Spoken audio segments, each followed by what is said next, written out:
How are you? I think you are well by the grace of Almighty. Welcome to my channel.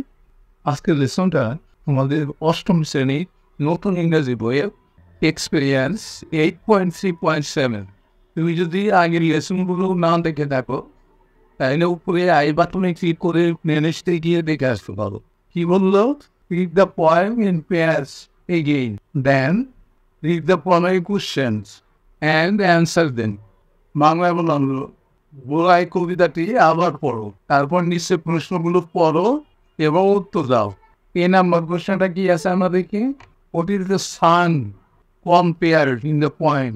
সূর্যকে কবিতায় কার সাথে তুলনা করা হয়েছে? কোশ্চেন উত্তরটা কিন্তু তোমাকে লিখতে হবে। তোমার সুবিধার্থে আমি একটা উত্তর লিখে রেখেছি, দেখাচ্ছি। দেখো, এই নাম্বার উত্তরটা আমি লিখেছি, The sun is compared to the eye of heaven in the poem. কবিতায় সূর্যকে স্বর্গের চোখের সাথে তুলনা করা হয়েছে। এরপরে পরের প্রশ্নটা কি করা হইল? বি নাম্বার প্রশ্নটা, Why is the person being described different from other beautiful things according to the speaker? বক্তার মতে বর্ণিত ব্যক্তি কেন অন্যান্য সুন্দর বস্তু থেকে আলাদা? দেখি তাহলে আমার উত্তরটা। বি নাম্বার উত্তরটা এমন, According to the speaker, বক্তার মতে the person being described is different from other beautiful things. অন্যান্য সুন্দর বস্তুর চাইতে তাকে আলাদাভাবে বর্ণনা করা হয়েছে। Because কারণ আর beauty is eternal and will not fade over time. তার সৌন্দর্য চিরন্তন এবং মনে হয়ে যাবে না। Unlike the transient beauty of summer days. গ্রীষ্মের দিনের মতো সময়ের সাথে এটা পরিবর্তিত হয়ে যাবে না। এরপরের প্রশ্নটা দেখ, সি নাম্বার প্রশ্নটা কি বলা হলো? What are the metaphors that Shakespeare uses to describe the beauty of a person in Sonnet 18? Sonnet 18 একজন ব্যক্তির সৌন্দর্য বর্ণনা করতে শেক্সপিয়ার কি কি রূপক ব্যবহার করেছেন? উত্তরটা দেখি আমরা। সি নাম্বারে, The metaphors that Shakespeare uses to describe the beauty of a person in Sonnet 18 are given below. Sonnet 18 ব্যক্তির সৌন্দর্য বর্ণনা করতে গিয়ে শেক্সপিয়ার যেসব রূপক ব্যবহার করেছেন নিচে সেগুলো দেওয়া হলো। প্রথমে, comparing the person to a summer's day, ব্যক্তিটাকে একটা গ্রীষ্মের দিনের সাথে তুলনা করা হয়েছে। Referring to the person's beauty as an eternal summer that will not fade, ব্যক্তির সৌন্দর্যকে শাশ্বত গ্রীষ্ম বলে বর্ণনা করা হয়েছে যা কখনো বিলীন হবে না। এরপরের প্রশ্নটা আমরা দেখি। ডি নাম্বার প্রশ্নটা কি বলতো?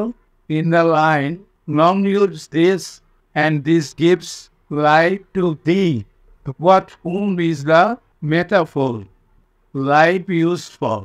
Long lives this and this gives life to thee. এই লাইনে লাইফ রূপকটি কি বা কার জন্য ব্যবহার হয়েছে? উত্তরটা আমরা দেখি।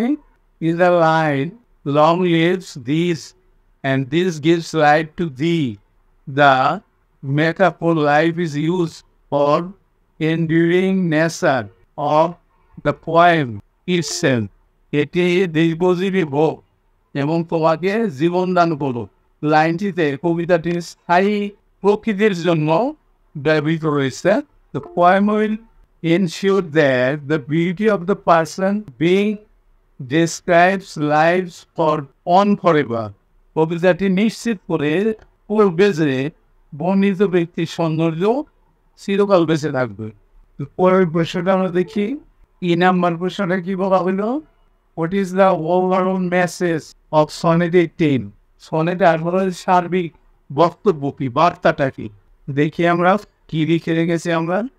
ই নাম্বারটা, The overall message of Sonnet 18 is that the beauty of the person being addressed is so extraordinary and above the time that it will be preserved forever in the lines of the poem.